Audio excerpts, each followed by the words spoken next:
안녕하세요. 응답하라 2029 팀의 신소재공학과 유수진, 윤나라, 한희준입니다.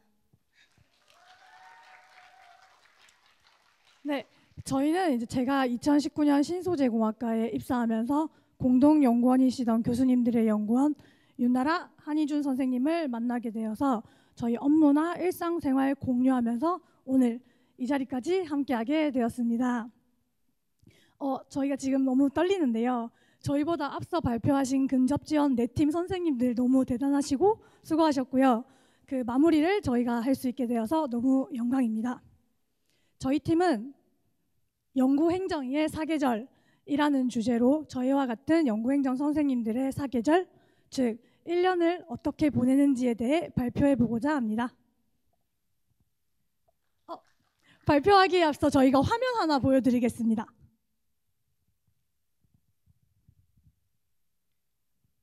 화면 속 숫자가 보이실 텐데요. 혹시 이 화면에 있는 24가 어떤 의미인지 추측이 되시나요? 감사합니다. 누가 대답해 주셨을까요? 2024년이요? 네. 다른 분 없으시면 제가 이름을 막 부를 것 같은데. 감사합니다. 24년, 24시간 여러 의미가 있는데요. 여기 화면 속 24의 의미는 저희 팀 3명의 근속 연수의 합입니다. 제가 2019년에 마지막으로 입사하면서 저희가 평균 근속 연수가 8년으로 된 팀인데요. 여기 지금 선생님들께서 우리는 지금 더 많은데 라고 생각하실 선생님들 있으실 것 같고, 어제 카이스트에서 40년 넘게, 포스텍에서 30년 넘게 근무하셨다는 선생님 얘기를 들었습니다.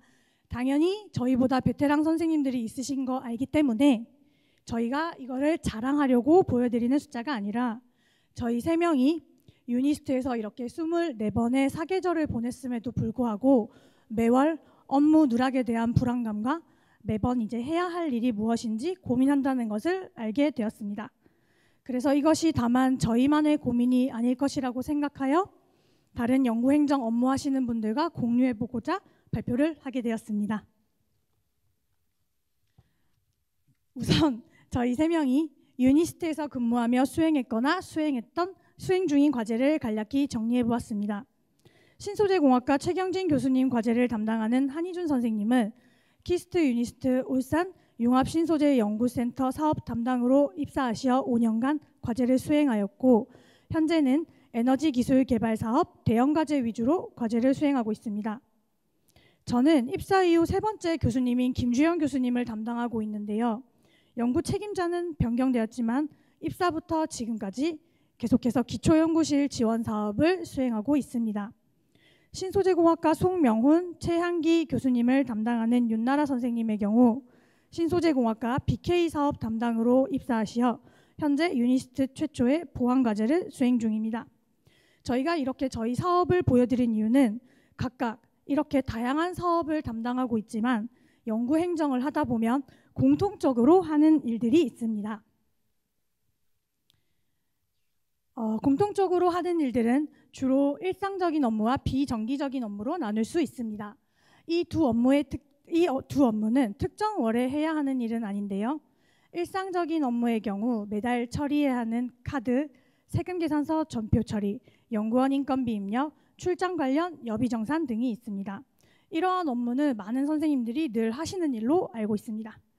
비정기적인 업무로는 연구원 재임용 신청이나 카드 취소권 여입 처리, 정부 요청 자료 작성 등이 있습니다. 예시로 올 4월에 국민권익위원회 청탁금지제도과에서 외부 강의 관련해서 감사 자료를 요청한 사례가 있었습니다. 이러한 일은 늘 예상치 못하게 나오는데요. 하지만 정기적으로 해야 하는 일들을 선생님들께서 시기에 맞게 잘 해둔다면 돌발성 업무도 두렵지 않습니다. 그럼 지금부터 저희가 하고 있는 업무를 12개월의 흐름으로 다음과 같이 발표하도록 하겠습니다. 저희가 정리한 연구행정위의 업무 흐름도입니다. 1월 회계 마감부터 윤희가 12월까지 가고 있습니다. 12월 연구비 집행 마감까지 바쁘게 흘러가는 저희의 12개월 업무를 순서대로 함께 보실 텐데요. 본 자료는 저희가 1월 시작, 12월 종료 과제 기준으로 작성하였음을 미리 알려드립니다. 한 해의 시작인 1월입니다. 우선 발표 자료를 보기 편하시도록 간단히 설명드리겠습니다. 저희 캘린더에는 must do, to do, 키포인트와 팁으로 구성되어 있습니다. 이번 달 안으로 해야 하는 일은 must do, 이번 달에 미리 해두면 좋은 업무를 to do, 그리고 관련된 업무 팁을 키포인트와 1월에는 없지만 팁으로 배치해 두었습니다.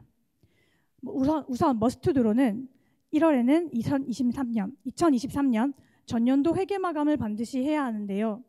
12월 종료 과제의 경우 회계 연도 마감을 위하여 연구비로 사용한 카드, 세금 계산서를 1월 내에 모두 처리해야 합니다. 재무팀에서도 1월이 되면 회계 관련 마감 공문을 보내주시니 일정 확인하여 처리하시면 됩니다. 또한 연구비 인건비 입력이 필요할 경우 가계정 생성하시면 됩니다. 1월의 투두 업무로는 12월 종료과제 후속 업무 진행이 있는데요. 업무에 여유가 있다면 종료과제 후속 업무와 유니스트 포탈에 종료감사 업로드를 할 수 있습니다. 키포인트로 종료과제 후속 업무란 포탈과제 예실 대비표와 PMS 예산 실적 현황과 대조하여 일치하지 않는 점은 확인하고 RCMS 사이트 내에 증빙 미등록권 확인, 정산 서류 등록 등이 있습니다. 2월의 경우 12개월 중 가장 바쁜 달 중 하나입니다. 저만 그렇게 생각하는지 모르겠지만요. 머스트드로는 유니스트 포털에 종료감사 업로드를 하고 전문기관 사이트에 사용 실적 보고를 위하여 종료과제 후속 업무를 진행해야 합니다. 3월 학생 인건비를 입력하기 전 2월에 연구관리팀에서 각 학과별로 학생 인건비 균등 지급 대상자 명단을 요청합니다. 균등 지급 대상자 명단 기입을 위하여 균등 지급 대상자 예외 조건에 해당하는 학생들이 있는지 사전 확인이 필요합니다. 투두로는 2월의 경우 협약용 계획서를 내는 시기입니다. 변경된 연구 책임자의 월급여 기준금액, 기관 공통 관리비를 반영하여 수정사업 계획서를 제출하시면 되고, 그리고 3월부터 8월 상반기 학생 인건비 입력을 위해 2월 졸업생, 3월 신입생 및 학기 초과자 현황을 파악하여 상반기 인건비를 계획합니다. 학기 초과자의 경우 학생 경비 지급 대상자가 아니므로 염두하여 계획하시면 좋습니다. 해당 화면은 실제로 저희 3명의 선생님께서 학생 인건비 지급 계획을 위하여 사용하는 자료입니다. 학생 인건비 계획의 경우 연구실에서 과제별로 관리를 하는데요. 학생별로 각자 참여 과제, 학생 석박사, 신분에 맞게 학생 경비를 포함하여 인건비 관리를 하고 있습니다. 3월이 되면 본과제 생성 및 학생 인건비 입력이 필요합니다. 머스트드로는 본과제 생성에 필요한 서류들을 준비하여 본과제 생성을 하고 통합이지바로 사이트에서 연구비 카드까지 발급받으시면 됩니다. 학생 인건비는 3월부터 8월까지 6개월간의 학생 인건비 등록을 하게 됩니다. 학과별 균등 지급액이 있으니 2월에 미리 계획했던 인건비 계획안 참고하여 균등, 차등액 입력과 과제별 미지급 등록까지 완료합니다. 또한 RCMS의 경우 단계, 최종 종료 과제의 사업비 실적 보고를 완료해야 합니다. 외부 참여 연구원이 있을 경우 상반기 학생 인건비 입력을 위해 기관장 확인서를 공문으로 발신하여 서류를 받아야 합니다. 그리고 이 부분은 실제로 저희가 학생들에게 안내하고 있는 팁인데요. 아래 표와 같이 과제별 학생 연구원 미지급 등록 이후에 참여 연구원별 참여 기간을 표기해서 연구노트 작성을 사전 안내하면 좋습니다. 1월부터 3월까지 해야 하는 일들을 잘 해오셨다면 4월은 일상적인 업무를 처리하시면 됩니다.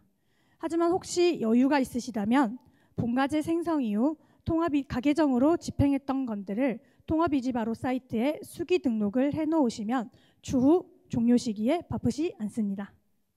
이때는 본격적으로 과제가 열려 수행을 할 수 있는 시기이므로 연구과제로 연구원 채용의 경우 교학팀 메일, 중앙구매건, 장비나 재료의 중앙구매건이 있다면 구매팀 카드뉴스 메일, 연구 업무 관련해서는 연구관리팀의 뉴스레터 메일 참고하시어 수행하시면 됩니다.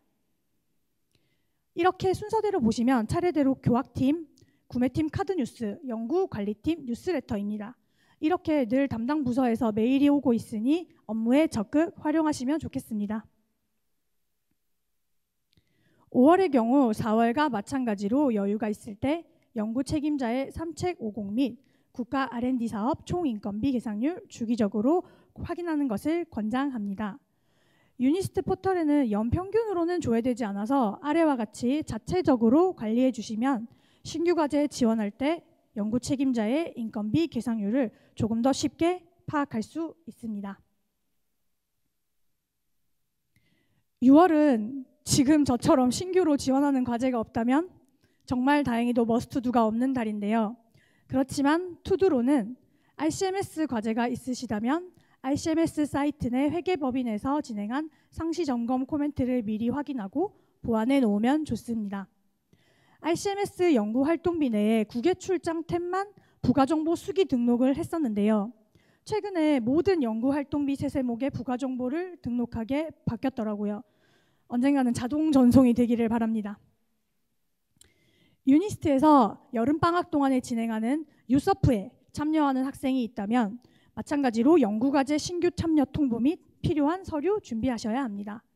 그리고 아랫부분의 팁 같은 경우에는 저희 3명의 교수님들의 경우 보통 대형 과제나 집단 사업을 많이 하셔서 사업과제 연구 중간 점검차 워크숍을 개최하는 경우가 많아 팁으로 넣었습니다. 워크숍을 주관할 때 금액별 일상감사 여부를 잘 확인하시어 사전기한 올리시기 바랍니다. 그리고 오늘 캘린더를 보시면 6월에 가장 중요한 날이 있습니다. 내년 6월에도 이렇게 18일, 19일 지식잔치가 들어갈 수 있으면 좋겠습니다. 저의 경우 2명의 이전 담당 교수님께서 다른 학교로 이직을 하셨습니다. 이직을 하시는 교수님들의 경우 3월, 9월 신학기에 맞추어 보통 이직을 하시는데요. 2학기에 보통 가시는 교수님들이 7월쯤에 말씀을 해 주십니다. 하지만 더 일찍 말씀해 주시면 좋겠죠. 이직을 위해서는 우선 교수님이 수행하는 연구과제가 이관이 되는 과제인지를 먼저 확인을 하고 이관이 가능할 경우에 연구과제 이관 절차를 진행하시면 됩니다. 이러한 이직 절차는 연구관리팀 이직 담당자와 상대 이직기관의 기관 담당팀과의 상호 협의 아래 진행하시면 됩니다. 8월의 투두로는 2월과 마찬가지로 9월, 2월까지 하반기 인건비 입력을 위하여 학생 인건비 계획이 필요합니다. 2월에 했던 일과 마찬가지로 인건비 계획을 위하여 담당 학생들 현황 파악이 필요하고 하반기 인건비 계획과 함께 연구 책임자 학생 인건비 통합관리제 집행률을 같이 검토해야 합니다. 유니스트의 경우 학생 인건비 통합관리기관으로 기관 평균 60%에 미달할 경우 학생 인건비 통합관리 지정 취소 사유에 해당하므로 연구 책임자의 풀린 과제의 집행률이 60% 이상 유지되도록 관리가 필요하기 때문입니다. 2020년에 계셨던 선생님들은 아실 수도 있을 것 같은데요. 저만 그랬는지 모르겠지만 그때 집행률이 저희 기관에서 엄청 아슬아슬해서 고생을 많이 했던 기억이 납니다. 저희 연구 책임자 학생인건비 통합관리제 집행률은 유니스트 포털 학생인건비 통합관리제 집행률 조회에서 확인이 가능합니다. 9월이 되었으니 8월에 했던 인건비 계획을 바탕으로 2학기 학생인건비 균등, 차등금액 등록, 미지급 등록, 또한 외부 참여 연구원 인건비 입력을 해야 합니다. 9월의 투두로는 연구과제별 직접비 집행률을 한번 확인하시는 것을 권장하는데요. 혁신법으로 인해 연차가 아닌 단계 정산으로 해당 연도에 연구비를 모두 소진할 필요는 없지만 연차별로 알맞은 연구비 집행을 위하여 직접비 50% 이상 그리고 최종 종료 과제일 경우 직접비 80% 미만 사용 시 연구수당 감액이 필요하니 해당 부분 확인해 주시기 바랍니다. 과제가 12월 종료이므로 종료 2개월 전 10월에는 단계 최종 종료인 과제 대상으로 연구 장비와 소프트웨어가 2개월 전 구입, 설치, 임차가 완료되었는지 확인이 필요하며 예외 사항이 있으니 별도로 확인하셔야 합니다. 또한 과제 종료가 얼마 남지 않았으므로 연구비 집행 관리를 위하여 필요한 예산 변경이나 기타 연구 계획 변경을 통해 최대한 연구비를 집행할 수 있도록 합니다. 11월은 과제가 끝나기 전 연차 보고서를 제출하는 시기입니다. 머스트두를 확인해 보시면 연차 보고서, 연구 개발비 사용 실적 보고 등을 제출하게 되며 단계, 최종 종료 과제건이 있다면 협약 변경이나 승인받아야 할 내용이 없는지 다시 한번 확인하고, 투두로는 연구비 정산이 누락된 것은 없는지 참여 연구원들에게 과제 종료 시기를 알리며 집행건들이 누락되지 않도록 다시 한번 확인합니다.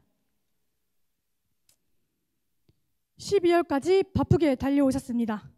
드디어 한 해 마무리를 하는 시기인 12월이 되었고, 선생님들 이때가 제일 바쁘시죠? 아, 감사합니다. 저도 12월에는 늘 정신이 없었던 것 같은데요. 우선 12월 머스트드로는 과제가 종료되기 전 협약 변경과 승인건이 누락된 것이 없는지 최종 확인을 하고, RCMS 과제의 경우 학생 인건비 참여율 확인을 위한 최종 통보가 필요합니다. 연구재단 과제일 경우 통합이지 바로에 연구 기간 중 발생한 이자 등록을 해야 하며, 과제가 종료되기 1개월 전부터 연구수당 집행이 가능하므로 연구수당 입력을 연구 책임자에게 요청하면 됩니다.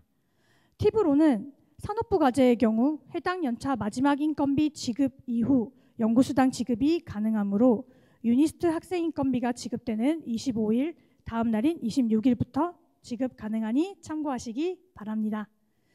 12월의 투두로는 유어프에 참여하는 학생이 있을 경우 6월과 마찬가지로 신규 참여 인력 통보, 외참 기관장 확인서 등 필요한 서류를 준비하시고, 연구기간 동안 작성한 연구 노트는 과제 종료 후 3개월 이내에 포털에서 반납 신청하고 연구관리팀으로 제출해야 하는 점 참고하시기 바랍니다.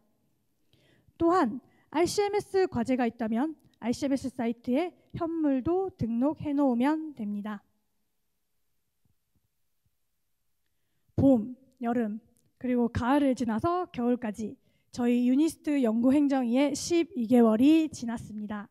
12개월 동안 열심히 달려오신 저희를 비롯한 여기 계신 선생님들 위해 다 같이 박수 한번 부탁드리겠습니다.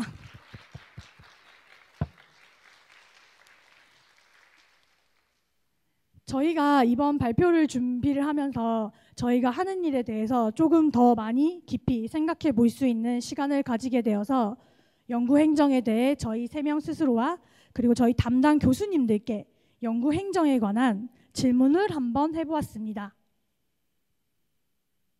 우선 저희가 저희 스스로에게 연구행정에 대해 질문을 던져보았는데요.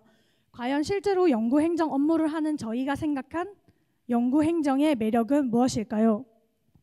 저는 전문적인 연구행정인을 필요로 하는 타 기관으로의 이직 그리고 취업 가능성을 꼽아보았습니다. 윤나라 선생님의 경우 책임감을 가질 수 있고 능동적인 업무 관리 방식이라고 말씀해 주셨습니다. 사실 여기 매력보다는 어려운 점이 더 많은 연구행정이라고 생각을 하는데요. 그래서 연구행정의 어려운 점도 한번 질문을 해보았고요. 대형 과제를 주로 담당하는 한희준 선생님께서는 의사소통의 어려움이 가장 힘들다고 하였습니다. 그리고 저희 3명이 공통적으로 꼽은 어려운 부분이 늘 바뀌는 규정의 숙지입니다. 어제 발표해 주신 그 김성혁 공가대학 학장님 발표 자료를 보면 미국 연구 환경에 관한 설문조사 페이지가 들어가 있었습니다. 그 중에 가장 연구행정이 어려운 이유 높은 결과가 현행 규정 숙지 및 준수였습니다. 그래서 이게 정말 비단 저랑 저희 선생님들만 생각하는 어려움이 아니라 연구행정을 하는 누구나가 어렵다고 생각할 수 있는 점이라고 생각을 했습니다. 이 외에도 어려운 점이 너무 많았는데 저희가 담을 공간이 없어서 여기까지만 하고 다른 선생님들이 다 알아주실 거라고 생각합니다. 저희는 이렇게 연구행정 업무를 담당하는 담당자, 실무자로서 위와 같이 생각을 해보았는데요. 그럼 저희가 담당하는 교수님들께서는 연구행정에 대해서 어떻게 생각하시는지 궁금하여 몇 가지 질문을 드려보았습니다. 첫 번째로 연구 행정 인력에게 가장 필요한 업무 역량을 여쭈어보았습니다. 교수님들께서는 적극적이며 전문성을 지니는 것을 가장 필요한 업무라고 손꼽아 주셨습니다. 두 번째로 질문이 조금 어려운 질문이었음에도 불구하고 교수님들께서 답변을 주셨는데 함께 일하고 싶지 않은 연구 행정 인력의 업무 스타일이 어떤 것인지 여쭈었습니다. 그랬더니 교수님께서 답으로는 책임감이 부족하고 소극적인 자세로 일을 하는 스타일이라고 말씀해 주셨습니다. 마지막으로 저희는 연구 책임자 1명 혹은 2명을 도맡아 개인 연구원으로 근무하고 있는데요. 교수님들께 개인 행정 연구 인력이 있어 좋은 점이 어떤 것이 있는지 여쭈었습니다. 너무나도 감사하게도 저희를 믿고 연구 개발, 논문 작업에 집중하실 수 있고 행정 절차가 간소화되어 편안하시다고 답변해 주셨습니다. 이렇게 저희가 교수님들께 받은 답변을 보면서 교수님들께서도 저희를 전문성이 있는 연구 행정인으로 생각해 주신다는 점을 알게 되었는데요. 교수님들의 말씀처럼 저희와 같은 연구 행정인을 연구 행정 전문가라고 표현을 합니다. 전문가에는 크게 2가지 유형이 있습니다. 첫 번째가 저널리스트고 두 번째가 스페셜리스트입니다. 저희는 저희 스스로 2가지 유형 중 어느 것에 더 가까운 것인지 고민해 보았고요. 다음 2가지 유형의 각각 특징을 보고 결론을 내릴 수 있었습니다. 제너럴리스트면서 스페셜리스트인 2가지 유형의 조합을 담아낸 전문가가 바로 저희 리서치 어드미니스트레이터 연구행정인입니다. 이상입니다. 이렇게 저희 연구행정 전문가 육성을 위해서 좋은 자리 마련해 주신 분들과 바쁜 시간 쪼개서 여기 참석해 주신 분들께 너무 감사드리고 다음 지식잔치 2회도 기대하겠습니다. 감사합니다.